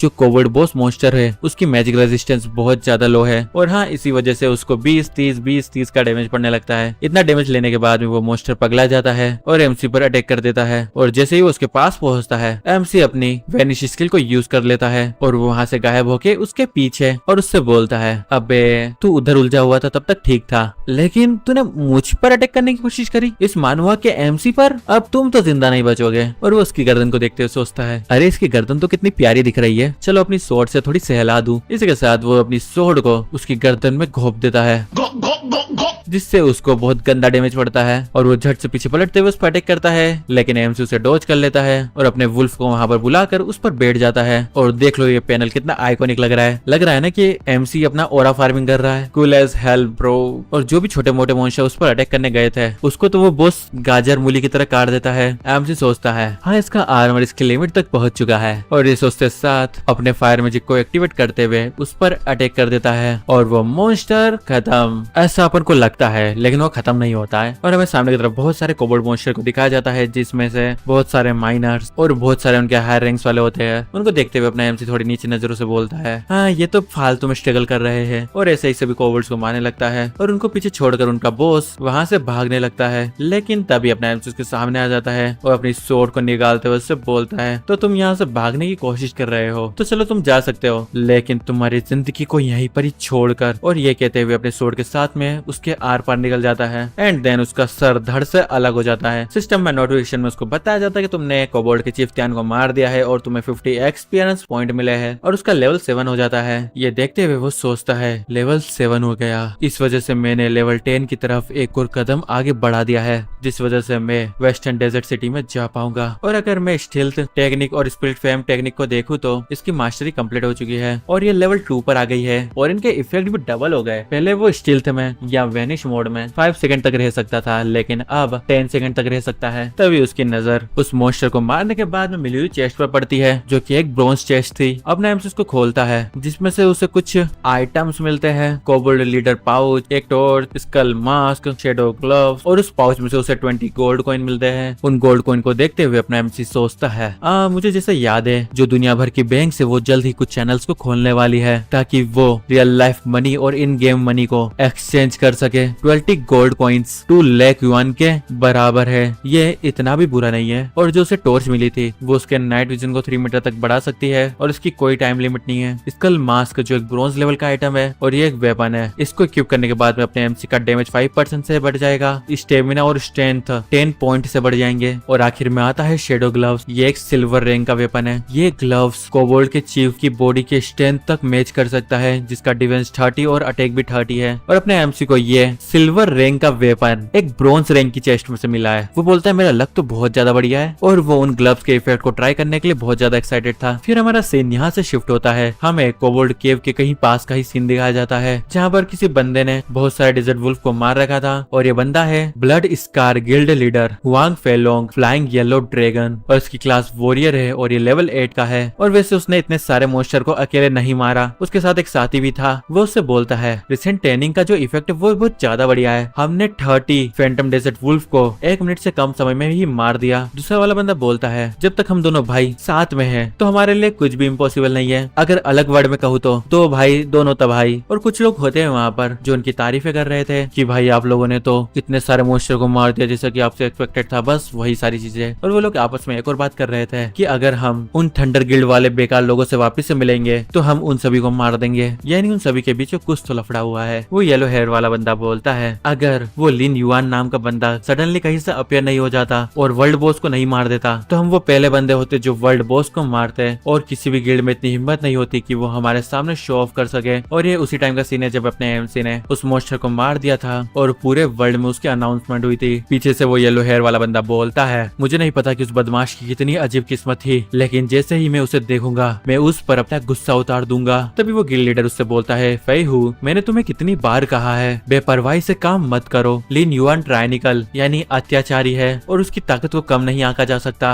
अरे अपना एमसी कब से बदमाश हो गया। लेकिन वो यहाँ पर एक समझदारी वाली भी बात करता है, उस बंदे से दुश्मनी करने के बजाय हमारे लिए बेहतर है कि हम उसे अपनी साइड कर ले ताकि वो हमारी तरफ से लड़े। और आगे बढ़ते हुए वो बोलता है मुझे याद है यही आसपास में ही कोबोल्ड डंजन है, मैं उसकी लोकेशन को चेक करने जा रहा हूँ और तुम लोग यहीं पर ही रुक कर अपनी एनर्जी को रिकवर करो। जिसके लिए उसके बाकी सब दोस्त भी मान जाते हैं, लेकिन उसका भाई अपने मन में कुछ अलग ही सोच रहा था। मेरे बड़े भाई ने मुझे पहले ही 3 बार डांटा है उस जंगली कुत्ते की वजह से, मुझे लगता है कि मेरे साथ अन्याय हुआ है। और वो वहाँ पर जोर से चिल्लाते हुए बोलता है लिन युआन तुम पिल्ले, तुम बस इंतजार करो, वो दिन जल्दी आएगा जब मैं अपने बड़े भाई के सामने तुम्हारी टांगे तोड़ दूंगा और तुम्हारे सिर को काट दूंगा। ये बताते हुए मेरे भाई को कि कौन ज्यादा स्ट्रॉन्ग है। लेकिन तभी उसका गिल्डमेट कुछ देखता है और उसको सामने की तरफ इशारा करते हुए बोलता है वाइस लीडर उस बेकार बंदे के लिए इतना गुस्सा क्यों हो रहे हो, उधर सामने देखो। उसकी बात को सुनते हुए वो भी सामने देखता है और बोलता है क्या है वहाँ पर। तभी वहाँ पर वो देखकर हैरान हो जाता है, वहाँ कोई खड़ा होता है और ये एक सुंदर सी मेज नारी है जिसे देखकर वो कमीने होन अपनी लाट टपका रहे थे। फिर हमारा सीन शिफ्ट होता है, हम देखते हैं अपने एमसी जो थोड़ी देर बाद वहाँ से निकल रहा होता है, यानी कि उस कोबोल्ड माइन से। और जैसा कि एक्सपेक्टेड था उसने कोबोल्ड चीफ को भी अपना अनडेड बना लिया है और वो बताता है कि मैंने उसको अनडेड बनाया, साथ ही साथ जो उसका हेल गेट है उसकी स्टोरेज कैपेसिटी भी 70 से बढ़ गई है। हाँ मैं धीरे धीरे ग्रो कर रहा हूँ। तभी उसे वहाँ पर किसी की चिल्लाने की आवाज आती है और ये वही मेज गर्ल है जो उन लोगों से बोल रही थी मेरे पास मत आना नहीं तो मैं तुम्हें टुकड़ों में बांट दूंगी। उधर वो पहले वाला ठरकी बंदा उससे बोलता है मैंने एक्सपेक्ट नहीं करा था कि मुझे यहाँ पर इतनी सुंदर महिला मिल जाएगी। फिर वो येलो हेयर वाला बंदा मुस्कुराते हुए बोलता है तुम चिंता मत करो, तुम बस थोड़ी देर हमारे ब्रदर्स को एंटरटेन करोगी तो तड़पना छोड़ दो, बस इंजॉय करो।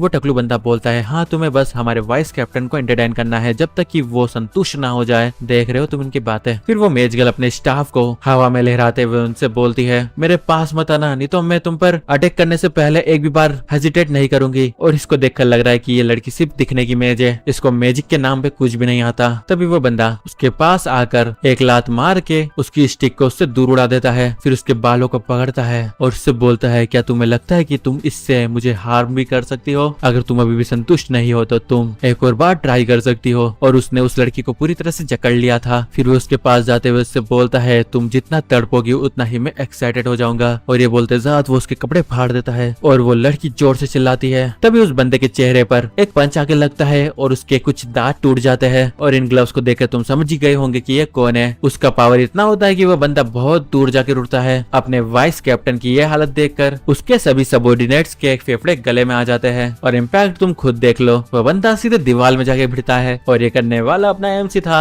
जो इस इम्पैक्ट को देखते हुए बोलता है, हाँ इसका इफेक्ट इतना भी बेकार नहीं है, ये मैंने जितना सोचा था उससे तो ज्यादा आसान है। तभी एक बंदा भागते हुए सोचता है मुझे कैप्टन को ये इन्फॉर्म करने के लिए कोई ना कोई रास्ता ढूंढना होगा और शायद वो बंदा वहाँ से भाग जाता है। बाकी दोनों जो बंदे बचते हैं वो एमसी से पूछते हैं कि तुम कौन हो, तुमने हमारी ब्लड फिल्थ गिल्ड को गुस्सा दिला दिया है तो तुम्हें इसके कॉन्सिक्वेंस को पे करना पड़ेगा। वो लड़की भी हैरानी के साथ अपने एमसी को देख रही थी। अपना एमसी बिना किसी रिएक्शन के उनकी तरफ देख रहा था और उसे वो गिल्ड बेस दिख जाता है जो उन्होंने पहना था, जिसको देखकर वो सोचता है the blood filth guild world of eternity game की इनिशियल फेज में ये ब्लैक सैंड टाउन के न्यूबी विलेज की नंबर 1 गिल्ड बनती है और इस गिल्ड के बहुत सारे मेंबर रेड नेम प्लेयर होते हैं जो बुरा काम करना पसंद करते हैं। Danger danger and danger. और अगर तुम्हें रेड नेम प्लेयर के बारे में जानना है तो ये वो लोग होते हैं जिसे सिस्टम द्वारा रेड डेंजर का टैग दिया जाता है और जिनके पाप के पॉइंट 10 से ज्यादा हो जाते हैं और उनमें शामिल है अटैक करना,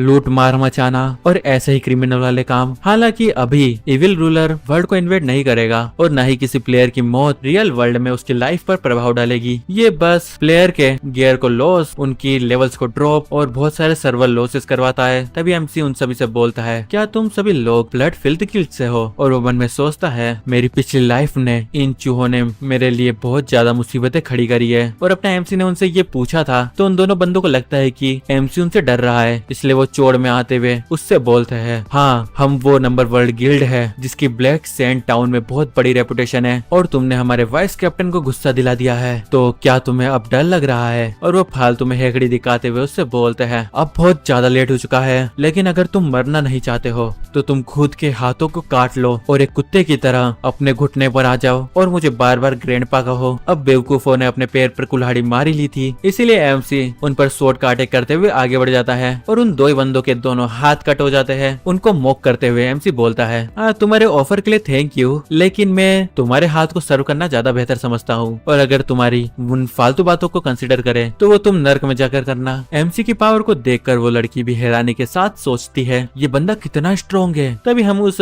वाइस कैप्टन को देखते हैं जो कि एक जगह पर जमीन पर पड़ा था और उसने एक हेल्थ पोशन को कंज्यूम कर लिया था जिससे उसकी 20% एचपी और मैजिक पावर रिस्टोर हो गई थी। फिर वो गुस्से में खड़ा होता है और एमसी की तरफ आगे बढ़ रहा था। नेक्स्ट सीन में हम देखते हैं वो बंदा जो वहाँ से भागा था वो अपने गिल्ड मास्टर को बुला के ले आता है और सामने की तरफ इशारा करते हुए बोलता है गिल्ड मास्टर देखो वो रहा वो बंदा। आगे बढ़ते हुए गिल्ड मास्टर भी बोल रहा था चलो देख ही लेते हैं किसमें हिम्मत है हमसे पंगा लेने की, कौन अपनी जिंदगी से प्यार नहीं करता। अरे पागल वो तुझे कच्चा चबा जाएगा। तभी उनको नोटिस करते हुए अपना एमसी पीछे पलटता है और वो बंदा सामने की तरफ इशारा करते हुए अपने गिल्ड मास्टर से बोलता है गिल्ड मास्टर वो बच्चा उसने ऑलमोस्ट वाइस मास्टर को मार दिया था। तभी अपने वेपन को प्रिपेयर करते हुए बोलता है कौन है, लेकिन अपने सामने की तरफ देख के वो भी हैरान हो जाता है क्योंकि एमसी की आंखें इतनी गोल्ड थी जिस कारण वो भी सोचने पर मजबूर हो गया था। ऐसी आंखें जिनका र्यूमर है कि वो कोल्ड और इंडिफरेंट है जो कि एक अलग ही प्रेजेंस को दर्शाती है और उसके हाथ में जो मूनलाइट स्वॉर्ड है वो किसी भी चीज को आराम से काट सकती है और इसका ओरा, इस ओरे में ही मुझे घुटन महसूस हो रही है। तभी गिल्ड मास्टर के पास वाला बंदा चिल्लाते हुए बोलता है गिल्ड मास्टर जल्दी करो और इस बच्चे को अपनी ताकत दिखा दो। और वो एमसी को प्रोवोक करते हुए बोलता है तुम कुत्ते के पिल्ले, अभी तुम्हें पता चल जाएगा कि तुमने किससे पंगा लिया है। लेकिन इधर गिल्ड मास्टर घबराते हुए सोच रहा था डैम इट, इसका ओरा प्लस इसके हाथ में जो स्वॉर्ड है वो एक ऐसे स्वॉर्ड है जिसको सिर्फ बॉस लेवल मॉन्स्टर ही ड्रॉप करता है। ये मॉन्स्टर हम 200 से 9 गुना ज्यादा ताकतवर है। यही वो पर्सन है लिन ह्यूआन। आखिर इन बेकार कुत्तों के बच्चों ने किस बंदे से पंगा ले लिया? मैंने बोला था इनको किसी से भी पंगा मत लेने को, अब मैं क्या करूं? तभी एमसी उससे पूछता है कि क्या तुम ब्लड फिल्थ गिल्ड के लीडर हो? लेकिन वो लीडर एक ही चीज सोच रहा था गेंद फटे तो फटे लेकिन डिग्निटी ना घटे, यानी कि वो मरने के लिए तैयार है लेकिन अपनी डिग्निटी को साइड में नहीं रख सकता। और वो सोच रहा था कि अब बैटल को अवॉइड नहीं किया जा सकता। तुम्हें देख के लग रहा होगा ना कितना उसूलों वाला बंदा है कि अपनी डिग्निटी और प्राइड को साइड में नहीं रखता, लेकिन देखो अभी तुम। तभी अपने एमसी पर कोई अटैक कर देता है और वो लड़की उसे सतर्क करती है है और ये होता है उनका वाइस लीडर जिसने डबल सोर्ड से एमसी पर अटैक करा था। और इसी चीज का फायदा उठाते हुए लीडर भी एमसी पर अटैक करते हुए बोलता है, बच्चे, ब्लड फील्ड गिल्ड को दुश्मन बनाना तुम्हारी लाइफ का सबसे बेकार डिसीजन था। और वो सोचता है ये एक गुड अपॉर्चुनिटी है। अब ये दो बंदे मिलकर एक इकलौते बंदे पर अटैक कर रहे हैं। अब इनके उसूल कहाँ गए? और एक साथ ही वो दोनों उस पर अटैक करने के लिए आगे बढ़ते हैं, लेकिन वो सामने की तरफ कुछ देखकर हैरान हो जाता है क्योंकि एमसी ने अपने पीछे कोबोल्ड ओवरलोड को समन कर लिया था। कोबोल्ड ओवरलोड भी एक डेडली स्माइल देता है और अपना एक ही अटैक उस वाइस लीडर पर करता है और वो बहुत दूर फेंका जाता है। एंड देन एमसी भी उस पर अटैक कर देता है और उससे बोलता है, अगली बारी तुम्हारी है। ये देखकर वो हैरान एंड स्लैश, उस बंदे का काम खत्म। पूरा फार्मिंग करते हुए एमसी बोलता है,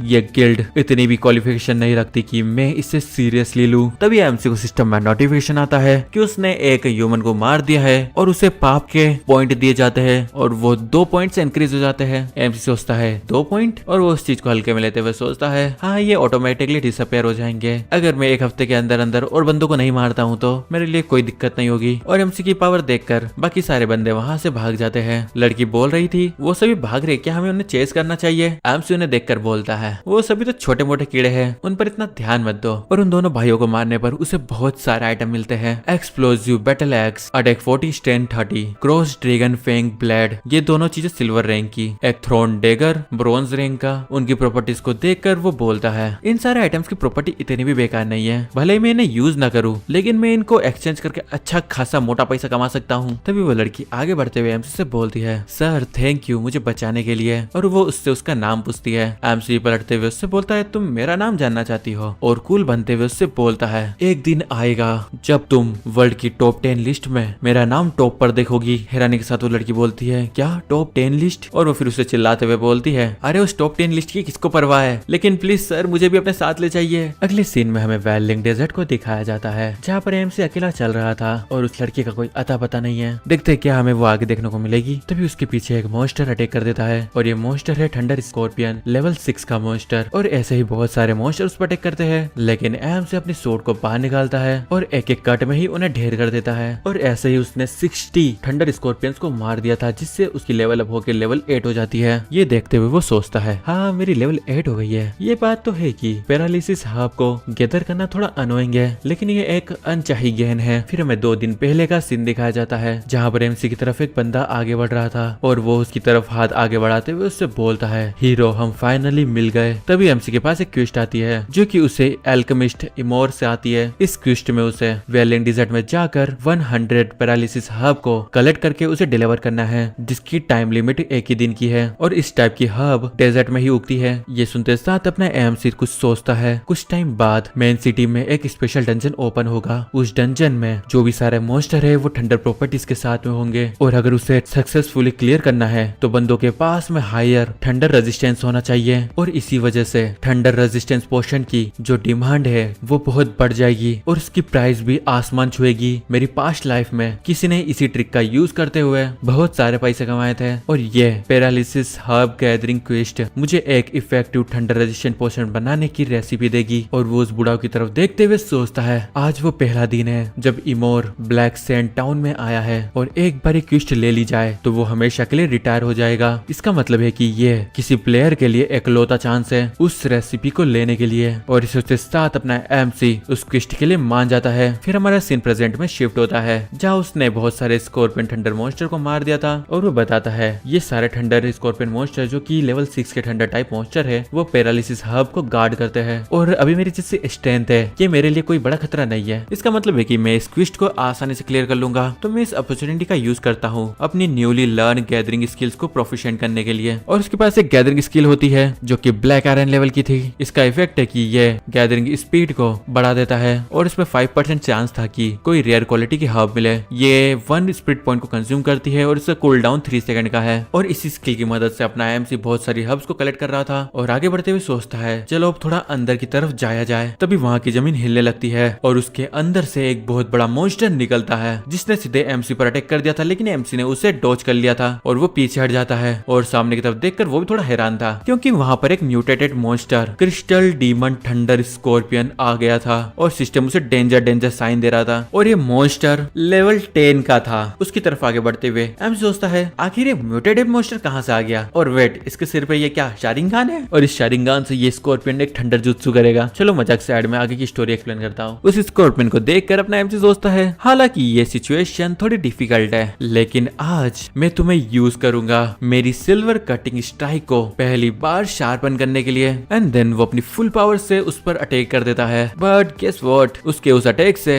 उस स्कॉर्पियन मॉन्स्टर का बाल विवाह का नहीं हुआ था, मतलब उस पर एक खरोच भी नहीं आई थी। एमसी सोचता है इसके आर्मर में जरा से भी गैप नहीं है कि मैं उसे पेनिट्रेट कर सकूं। तभी वो स्कॉर्पियन मॉन्स्टर अपनी पैरालाइजिंग थंडर स्ट्राइक स्किल को एक्टिवेट कर देता है और एमसी पर उसका अटैक कर देता है। जो अटैक एमसी पर लगते ही उसे अपनी नानी, दादी, चाचा, ताऊ, मम्मी, पापा, बहन, भाई सब कुछ याद आ जाते हैं। फिर वो मॉन्स्टर अपना दूसरा अटैक करता है, पॉइजनस निडल स्टैब, और उसकी वो पॉइजनस टेल एमसी की तरफ ही बढ़ रही थी, लेकिन एमसी उसे टाइम पर डॉज कर लेता है और उससे दूर हट जाता है। सामने की तरफ देखते हुए वो बोलता है, इसकी स्ट्रेंथ जितना मैंने सोचा था उससे भी कहीं ज्यादा है। सबसे पहले मुझे इसकी कॉम्बैट पावर को कहीं पर डाइवर्ट करना होगा। तभी वो मॉन्स्टर उस पर अटैक कर देता है। यह देखकर एमसी भी अपनी पावर को एक्टिवेट करता है और हेल गेट को समन करते हुए अपने सभी मॉन्स्टर को उस पर अटैक करने के लिए आगे भेज देता है और कोबोल्ड लीडर जाकर उस पर 200 का डैमेज देता है। देन एमसी सोचता है मैंने तो डबल डैमेज भी एक्टिवेट कर रखा था, लेकिन तो भी इसको इतना डैमेज नहीं पड़ा। फिर वो मॉन्स्टर अपने एक स्किल अर्थ शैटरिंग का यूज करता है और वहाँ की जमीन टुकड़ों में बढ़ जाती है। तभी एमसी अपने फायर एबिलिटी से उस मॉन्स्टर पर अटैक कर देता है, जिससे उसको कुछ डैमेज पड़ता है और वो उस पर कंटिन्यूस अटैक करते हुए उससे बोलता है, मेरी अपग्रेडेड फ्लेम्स का टेस्ट चखो कि कैसा है। तभी उसके सारे मॉन्स्टर मिलकर उस स्कॉर्पियन मॉन्स्टर को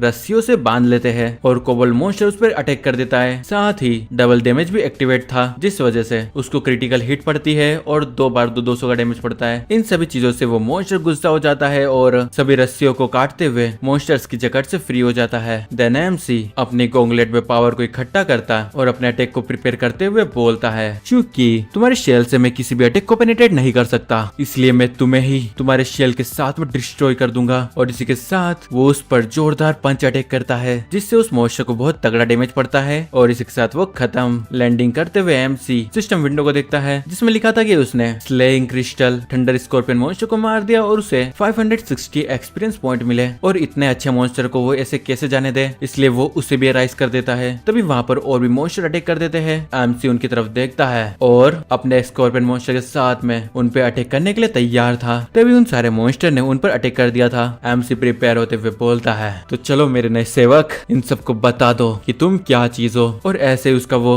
थंडर स्ट्रोम स्कॉर्पियन मॉन्स्टर बाकी सारे स्कॉर्पियंस को मारने लग जाता है और साथ ही अपना एमसी भी उसकी मदद कर रहा था, जिस वजह से उसको बहुत सारा एक्सपीरियंस पॉइंट मिलता है। एंड देन उसने 2 लेवल से लेवल अप कर लिया था और इसी के साथ उसका लेवल 10 हो जाता है। उसके सारे स्टेट्स भी बढ़ गए थे। अपने लेवल अप को देखकर वो बोलता है, सलंग 2 बार लेवल अप करना बहुत अच्छा फीलिंग देता है। और इसी बीच उसे बहुत सारे इक्विपमेंट्स मिले थे, lightning spear, guardian's graves, ring of paralysis, phantom's arm guard. इन सभी वेपन्स को देखकर वो सोच रहा था, ये सारी सिल्वर ग्रेडेड वेपन चेस्ट की लूट है। इन सभी को बेचने पर मेरे पेरेंट्स की लाइफ बेहतर बन जाएगी। और अपने एमसी ने उस एरिया के सारे मॉन्स्टर्स को मार दिया था, तो इस वजह से उसको एक स्किल बुक मिलती है, जो कि सिर्फ उसकी पर्सनल एबिलिटी के लिए थी, यानी कि सिर्फ उसे एमसी ही यूज कर सकता था। और वह बुक उसके हाथ में आ जाती है। सिस्टम बताता है ये बुक है curse of darkness gold rank की स्किल बुक। इसको लर्न करने की कंडीशन है कि प्लेयर के पास में सोल रीपर की रिस्ट्रिक्शन होनी चाहिए, यानी कि अपनी एमसी वाली एबिलिटी। उस बुक को देखते हुए एमसी बोलता है, मेरा क्या गुड लक है। फिर वो उस बुक को ओपन कर देता है, जिस वजह से उसकी जो भी स्किल थी वो डायरेक्ट उसके दिमाग में इम्प्लीमेंट हो जाती है और उसे सोल रीपर की exclusive skill curse of darkness मिलती है। इस एबिलिटी से एमसी किसी भी अनडेड के लाइफ पॉइंट को 20% से बढ़ा सकता है। और वो फिर पीछे अपने स्कॉर्पियन मॉन्स्टर की तरफ देखता है, जिसकी लाइफ पॉइंट सिर्फ 60% बची थी, यानी कि अगर वो 60% और डैमेज ले लेता है तो वो मर जाएगा। ये देखते हुए एमसी उस स्किल को स्कॉर्पियन मॉन्स्टर की तरफ थ्रो कर देता है और जैसे ही वो स्किल उसके पास पहुंचती है वो उसको एक बूस्ट देती है। और उसने उस स्कॉर्पियन मॉन्स्टर के लाइफ स्पेन को 20% से बढ़ाकर 80% कर दिया था। ये देखकर एमसी खुश होते हुए बोलता है, अब वार्म अप ओवर हो गया है, अब बारी है मेन सिटी में जाकर मेरे फर्स्ट सबऑर्डिनेट को ढूंढने की। तभी उसके कंधे पर पीछे से कोई हाथ रखता है। पीछे पलटते हुए एमसी बोलता है, वेट क्या ये? और इसी के साथ सीन शिफ्ट होकर रियल वर्ल्ड में आ जाता है। एमसी के कंधे पर हाथ उसकी मोम ने रखा था, जो उसको उठाते हुए उससे बोलती है, युआन तुम्हारे फादर के बैक में पेन हो रहा है, चलो आओ थोड़ी उनकी हेल्प कर दो। अपने पापा को संभालते हुए एमसी उनसे बोलता है, अरे पापा थोड़े ध्यान से। तभी उसकी माँ उसके पापा के बैक पेन को ट्रीट करते हुए उनसे बोलती है, तुम इतनी लापरवाही कैसे कर सकते हो? अभी तुम पे बुढ़ापा आ गया है, जवान नहीं हो तुम। माना कि हम पे इतने पैसे नहीं है कि हम कहीं पर भी भी खर्च कर सकते हैं, लेकिन एसी को सही करवाने के लिए हम एक रिपेयरमैन को तो बुलवा ही सकते हैं। लेकिन नहीं, तुम्हें तो माननी नहीं थी बात। चले थे खुद से सही करने। हो गई ना कमर में दिक्कत, अब भुगतो दर्द को। उसके पापा दर्द में कराते हुए उसकी माँ से बोलते हैं, अरे हम जितना ज्यादा सेव कर सकते हैं हमें उतना सेव करना चाहिए। लास्ट वीक ही हमारी वॉशिंग मशीन टूट गई थी। ये सब तो छोटी मोटी चीजें हैं, मैं इन्हें आराम से सही कर दूंगा। और वैसे भी ये ज्यादा दर्द नहीं कर रहा है, ये कुछ भी नहीं है, बस थोड़ी देर सोऊंगा और सही हो जाएगा। मुझे कल स्कूल में जाकर टेंटेन को भी पिकअप करना है। उनकी हालत को देख कर एमसी सोचता है, इनकी लाइफ को मुझे ही सही करना होगा। और वो वहाँ से चला जाता है। सीन शिफ्ट होता है अगले दिन पर, जहाँ पर उसकी मम्मी पापा सोए थे, लेकिन उन्हें बाहर से बहुत ज्यादा आवाज सुनाई दे रही थी। और इतनी आवाज सुनकर वो बाहर आते हैं और वो आधी नींद में ही थे। और उसकी मम्मी बोलती है, युआन क्या ये तुम हो? आखिर तुम इतनी सुबह सुबह इतना शोर क्यों मचा रहे हो? लेकिन तभी वो सामने की तरफ देखकर हैरान हो जाते हैं, क्योंकि उनका पूरा घर ही रिनोवेट हो गया था, सब कुछ नया था। तभी एक वर्कर उनके पास आते हुए उनसे बोलता है, एक्सक्यूज मी, आप मिस्टर लिन और मिस लिन होंगे? ये सारे वो आइटम है जिसे मिस्टर लिन युआन ने खरीदा था। हम उन सभी को यहाँ पर लिया है और फटाफट इंस्टॉल भी कर दिया है। प्लीज डिलीवरी को कंफर्म कर दीजिए। और पैसे मिस्टर युआन ने पहले ही पे कर दिया है। ये सब सुनकर उसके मम्मी पापा पूरी तरह से शॉक हो जाते हैं। उसकी मम्मी तो उसके पापा से बोलती है, हनी क्या हम ड्रीम तो नहीं देख रहे? और इधर उनका काम जोरों शोरों से चल रहा था। अगले सीन में हम एमसी को देखते हैं, जो कि जिम में ट्रेनिंग कर रहा था और सभी लड़कियों की नजर उसी पे थी। तभी उसके पास में एक लड़की आती है और उससे बोलती है, आपको डिस्टर्ब करने के लिए सॉरी, लेकिन क्या आप हमारे जिम का वीआईपी पैकेज लेना चाहेंगे? इसके लिए आपको बस ईयरली अमाउंट को एडवांस में ही पे करना है। एमसी भी इसके लिए तैयार होते हुए उनसे बोलता है, तो ठीक है, ये लो मेरा कार्ड और इसमें से पेमेंट ले लो। और वो हमें बताता है, लूट में से मुझे जो भी इक्विपमेंट मिले थे और उनमें से जो इक्विपमेंट मेरे काम के नहीं थे, मैंने उन सभी को बेच दिया और अपने घर को रिनोवेट कर दिया और एक फैमिली मेंबरशिप ले ली जिम के लिए। आफ्टर ऑल मेरे पेरेंट्स और मेरी बहन की फिजिक बहुत ज्यादा कमजोर है, तो उन्हें उसे स्ट्रॉन्ग करने की जरूरत है ताकि वो इमोर्टल गेम की अर्ली स्टेज में टिक पाए और खुद को अच्छे से अडेप्ट कर पाए। शर्माते हुए वो लड़की सोच रही थी, ओ माय गॉड, ये कस्टमर तो बहुत देर से वर्कआउट कर रहा है और अभी तक इसका चेहरा लाल भी नहीं पड़ा है। इसकी फिजिक बहुत ज्यादा एथलेटिक है। लेकिन तभी वो उस कार्ड को देखकर पूरी तरह से शॉक हो जाती है और ये होता है वीआईपी ब्लैक कार्ड। हैरान होते हुए वो लड़की बोलती है, ये तो प्रीमियम वीआईपी कार्ड है जो सिर्फ उन्हीं लोगों को मिलता है जिनके अकाउंट में 5 मिलियन से ज्यादा डिपॉजिट हो। तभी उसके पास में उसके घर वालों का फोन आता है, जो कि घर की सभी चीजों के बारे में उससे पूछ रहे थे। एम्स उसके घर वालों को जवाब देता है कि अरे ये सारा वो प्राइज मनी है जो मैंने प्रीवियस वीडियो गेम कंपटीशन से जीता था। आप लोग टेंशन मत लो, आप लोग आज घर पे ही रेस्ट करो, ऑफिस जाने की कोई जरूरत नहीं है, तुम्हारा बेटा है ना, सब कमा देगा। और रही बात टेंटेन की, तो मैं खुद उसे पिकअप करने चले जाऊंगा। एमसी के इस काइंड नेचर को देखकर वो लड़की सोच रही थी, ये कस्टमर अभी यंग है और तब भी इतना अमेजिंग है। फिर हमें कुछ देर बाद ज्यूशुई फर्स्ट हाई स्कूल का सीन दिखाया जाता है, जहाँ पर अपने एमसी की सिस्टर पढ़ती है। वहाँ पर सभी बच्चों की छुट्टी हो गई थी और तभी हमें एमसी के सिस्टर को भी दिखा दिया जाता है, लिन टेन, जो कि वाकई में बहुत खूबसूरत थी। और पीछे दो लड़कियां बात कर रही थी, हे आज मेरा बर्थडे है तो आज मेरे घर आ जाना, मेरा भाई मेरे लिए मेरा फेवरेट स्ट्रॉबेरी केक लाएगा। उसकी बात सुनकर दूसरी लड़की बोलती है, वाओ तुम तो बहुत लकी हो, एक बड़ा भाई होना कितना अच्छा होता है ना, आई विश कि मेरा भी कोई बड़ा भाई होता। उनकी बातों को सुनकर टेन थोड़ी निराश होते हुए सोचती है, एक बड़ा भाई होना क्या वो सच में इतनी अच्छी बात होती है कि किसी को इस चीज से जेलसी हो। और वो अपने भाई के साथ अपनी प्रीवियस मेमोरीज को याद करती है, जहाँ उसका भाई सिर्फ गेम्स में ही लगा रहता था। और वो फिर आगे बढ़ते हुए गुस्से में सोचती है, मुझे ऐसा भाई नहीं चाहिए। तभी उसके सामने एक लड़का आ जाता है जो उससे बोलता है, स्कूल ब्यूटी लिन, तुम बहुत एरोगेंट हो। और ये कुछ छपरी लोंडे थे, जिसमें से आगे वाला बंदा बोलता है, हमने तुम्हें बहुत बार इनवाइट करा लेकिन तुमने एक भी बार रिप्लाई नहीं दिया। फिर वो बीच वाला मेन बंदा बोलता है, लेकिन इस बार हम तुम्हें पर्सनली बुलाने आए हैं, तो अब तो तुम्हें हमारे साथ चलना ही होगा। तभी वो लोग टेन को घेर कर खड़े हो जाते हैं। गुस्से में टेन उनसे बोलती है, तुम लोगों को क्या चाहिए, मेरा पीछे छोड़ क्यों नहीं देते। तभी टेन की सहेलियां पीछे से बोलती है, क्लास प्रेसिडेंट, आखिर ये लोग है कौन। तभी वो बीच वाला बंदा टेन के पास आते हुए उससे बोलता है, तुम्हारी स्मूथ स्किन की तरफ तो देखो,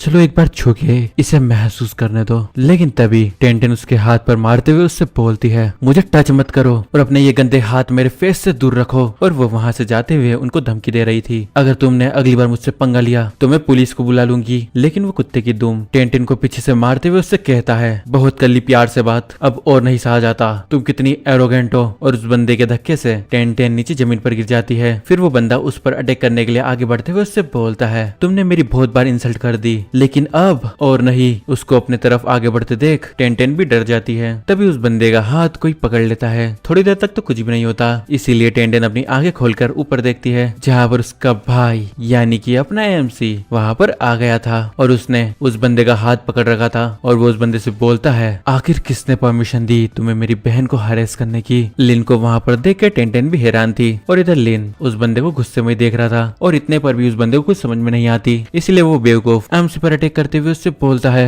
तुम जंगली कुत्ते, तुम किधर से आ गए, मेरा हाथ छोड़ो। और उसके बाकी के पिल्ले भी एमसी पर अटैक करने के लिए आगे बढ़ जाते हैं, लेकिन क्या एमसी बस उनको एक एक पंच में ही ढेर कर देता है और उस बंदे के मुंह पर जोर से लात मारता है और वहां पर कुलंदाज में उन सभी के ऊपर खड़े होते हुए बोलता है, अगली बार से औकात में रहना, आज तो मैंने सहन कर लिया लेकिन आइंदा से ऐसा ना हो, नहीं तो तुम्हारी हालत इससे भी बदतर होगी। और वो फिर पीछे पलटते हुए टेंटन से बोलता है, चलो चलने का वक्त हो गया है। और सामने का नजारा देखकर टेंटन भी हैरान थी। जाते हुए टेंटन उससे बोलती है, आखिर आज तुम यहाँ पर क्यों आए हो? और वो मन में सोच रही थी, ये तो बस घर पे बैठे बैठे दिन भर गेम ही खेलता रहता था ना, लेकिन आज के दिन ये मुझे पिकअप करने के लिए स्कूल कैसे आ गया? एमसी उसको जवाब देते हुए बोलता है, वो क्या है ना कि पापा के कमर में थोड़ा दर्द हो रहा था और मोम उनका ख्याल रख रही थी, तो मैं यहाँ पर आ गया। परेशान होते हुए टेंटन बोलती है, क्या उनको कुछ ज्यादा चोट तो नहीं लगी ना? एमसी बोलता है, अरे वो छोटी मोटी चोट है, तुम टेंशन मत लो। फिर उनके बीच में कोई बात करने का टॉपिक नहीं था, इसलिए दोनों चुपचाप आगे जा रहे थे। इधर टेंटन मन में सोच रही थी, अगर मैं अच्छे से याद करूँ तो मुझे इससे इस तरह से बात करे हुए बहुत ज्यादा लंबा टाइम हो गया है। अब कितना ऑकवर्ड सिचुएशन हो गई है ना, आखिर मैं इससे बात करूँ तो करूँ कैसे? इधर एमसी भी बिल्कुल सीरियस लुक में आगे जा रहा था, लेकिन तभी टेंटन के क्लासमेट उसे पीछे से आवाज देते हैं और वो उसको रोकते हुए उससे धीरे से फुसफुसाते हुए बोलते हैं, क्लास प्रेसिडेंट, क्या ये सच में आपका भाई है? ये मेरे आलसी बड़े भाई जैसा तो नहीं दिख रहा। दूसरी लड़की बोलती है, मुझे मालूम नहीं था कि आपका भाई इतना स्किल्ड और हैंडसम है, आखिर आपने उनके बारे में कभी भी पहले बात क्यों नहीं करी? टेंटन भी उसकी तरफ देखते हुए सोचती है, क्या